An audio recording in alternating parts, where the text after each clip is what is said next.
Lorry உரிமையாளர்கள் வேலைநிறுத்த போராட்டம் 5வது நாளாக இன்றும் நீடிக்கிறது.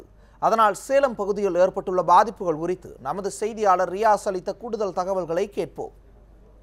5வது நாளாக தொடரும் இந்த வேலை நிறுத்தத்தால் சேலம் மாவட்டத்தை பொறுத்த வரைக்கும் 5000 டன் அளவு உணவுப் பொருட்கள் தேக்கம் அடைஞ்சிருக்கு. குறிப்பாக சொல்லப்போனால் தேங்காய், மஞ்சள், ஜவ்வரிசி உள்ளிட்ட பொருட்கள் தேக்கம் அடைஞ்சிருக்கு. இதனால் வட மாநிலங்களுக்கு போகிற பொருட்கள் அனைத்துமே தடைப்பட்டிருக்கு. மேலும் வட மாநிலங்களில் இருந்து சேலத்துக்கு வரக்கூடிய பருப்பு வகைகள் அனைத்துமே தடைப்பட்டிருக்கு. இதனால் பொருட்களுடைய தட்டுப்பாடு ஏற்பட்டு விலைவாசி உயரும் எதிர்பார்க்கப்படுகிறது. மேலும் சேலத்தில் இருக்கிற லாரி மார்க்கெட்டுகள் ஆயிரக்கணக்கான லாரிகள் நிறுத்தி வைக்கப்பட்டுள்ளது. சேலத்து பல்வேறு மாநிலங்களில் இருந்து ரயில்கள் மூலியமாக வர நெல், கோதுமை உள்ளிட்ட பொருட்கள் ரயிலில் இருந்து இறக்காம அப்படியே தேக்கி வச்சிருக்காங்க. இதனால் லாரிகள் ஓடாதனால அங்கே இருக்க சுமைத்துக்கும் தொழிலாளர்களும் கடுமையாக பாதிக்கப்பட்டிருக்காங்க.